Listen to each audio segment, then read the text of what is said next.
পেঁয়াজি, ছোলা, বুট, মুড়ি খাওয়াই যে মজা, সারাদিন ভাত খাইয়া তারপরে ইফতারে শরীক হওয়া, ছাগলে ঘাস খাইলে যেমন লাগে ওই রকম তার মুখে লাগে, এই মজা পাবে না। রোজাদারের যে মজা লাগে সেই মজা সে পাবে না।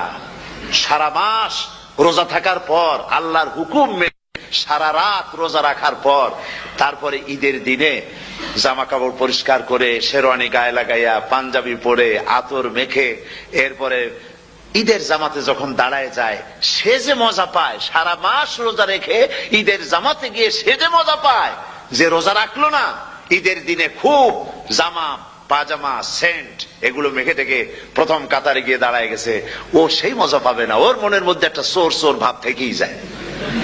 সে মনে মনে ভাবে, এই জামাত আমার না, জোর করে আসছি, এইখানে দাঁড়াবার যোগ্যতা আমার নাই। মনের মধ্যে সে একটা অপরাধী ফিল করে, সে ফিল করতে থাকে। সুতরাং রোজাদারের জন্য